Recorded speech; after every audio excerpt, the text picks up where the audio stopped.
Hingga Sabtu sore, Roy Suryo dan Dr. Tifa masih menjalani rawat inap. Keduanya dirawat sejak Jumat malam di Rumah Sakit Polri Kramat Jati, Jakarta Timur. Kuasa hukum keduanya, Refli Harun, menjelaskan keputusan rawat inap merupakan rekomendasi tim dokter karena adanya penyakit bawaan. Sampai saat ini belum dapat dipastikan berapa lama Roy Suryo dan Dr. Tifa akan menjalani perawatan.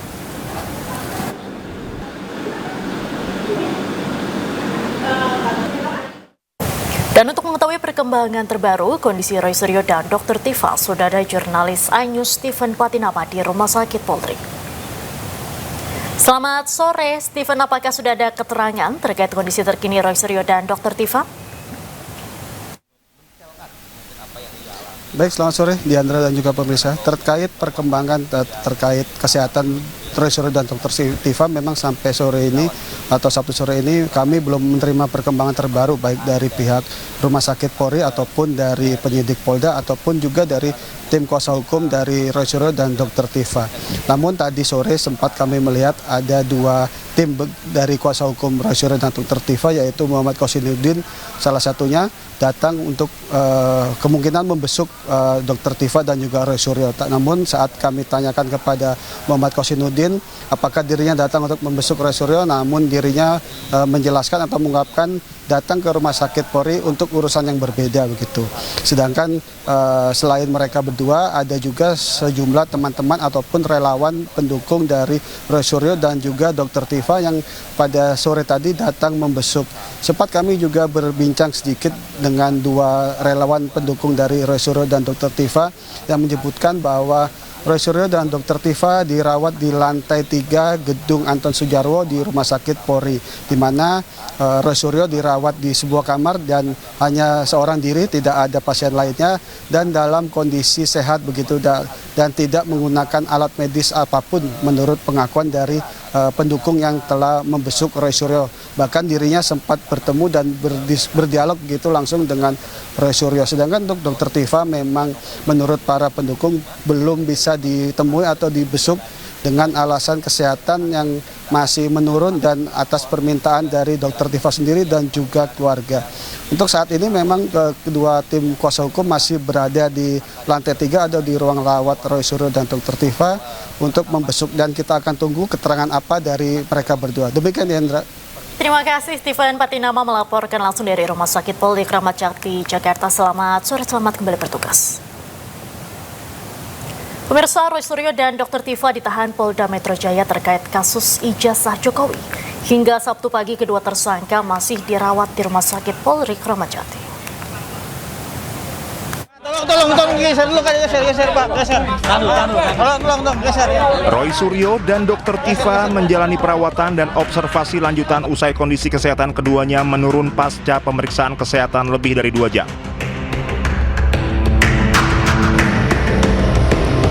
Hingga Sabtu pagi, situasi di Rumah Sakit Polri masih lengang. Belum terlihat adanya kedatangan pihak keluarga dan kuasa hukum Roy Suryo serta Dr. Tifa. Bahwa baik Dr. Tifa maupun Mas Roy Suryo atas rekomendasi dokter, bukan atas permintaan sendiri, ya rekomendasi dokter, itu dilakukan treatment rawat inap, itu aja. Sebenarnya kondisinya baik-baik saja, tetapi dia punya katakanlah sakit bawaan. Nah, sakit bawaan itu yang kemudian ditemukan dalam proses pemeriksaan, dan ketika dicek, wah ini nggak bisa nih kalau nggak rawat inap, kata dokternya harus rawat inap.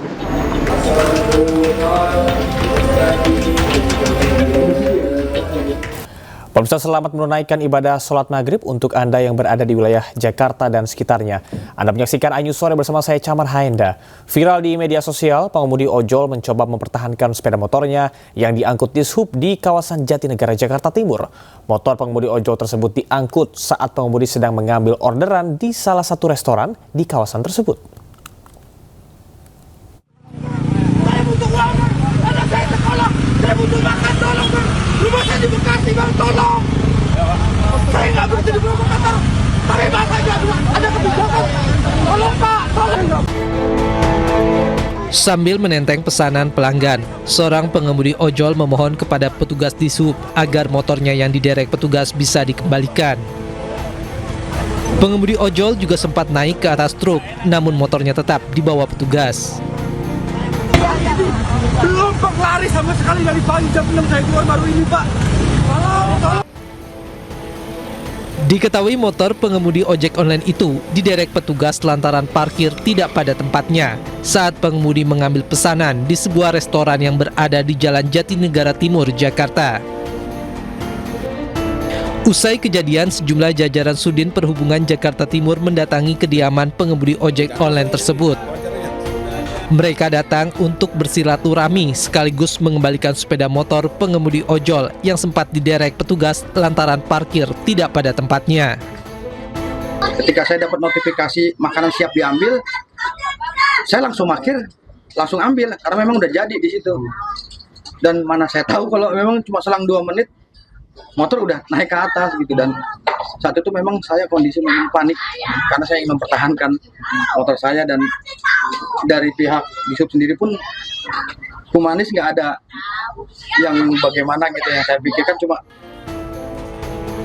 Sulis Agung Wibowo selaku pengemudi ojol juga berpesan kepada seluruh pengemudi ojol untuk tidak parkir sembarangan saat mengambil pesanan agar tidak mengalami kejadian serupa. Dari Jakarta, Rio Manik, iNews melaporkan.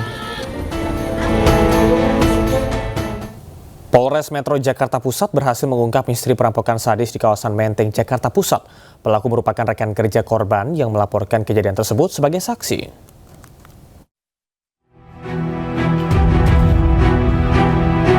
Misteri perampokan sadis di sebuah rumah yang dihuni MAH, seorang CEO perusahaan di Menteng, Jakarta Pusat pada 16 Juni lalu terungkap. Pelaku percobaan pembunuhan yang seolah-olah dirampok ternyata merupakan wanita berinisial T, rekan kerja korban yang menjabat sebagai komisaris di perusahaan yang sama. Dari hasil pemeriksaan secara bertahap, pelaku yang sebelumnya menjadi saksi memberikan keterangan yang berubah-ubah alias palsu. Awalnya melaporkan aksi perampokan dilakukan oleh 2 pria tak dikenal, masuk melalui lantai atas dan mendapati korban sudah bersimbah darah di lantai 2. Pelaku juga mengarang cerita brankas dibuka paksa dan emas batangan seberat 500 gram dirampok. Motif pelaku ingin menghabisi nyawa korban karena dendam dengan perkataan kasar korban saat bekerja bersama. Keterangan awal dari saksi yang ada di TKP pertama itu atau saudari T itu kita duga palsu.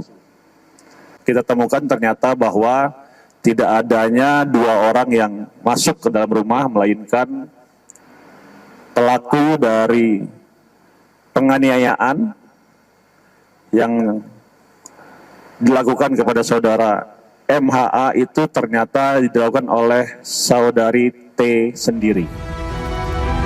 Kini korban masih menjalani perawatan di rumah sakit. Sementara pelaku dijerat pasal berlapis tentang percobaan pembunuhan dan perampokan dengan ancaman hukuman 8 tahun penjara. Dari Jakarta, Rani Sanjaya, iNews melaporkan.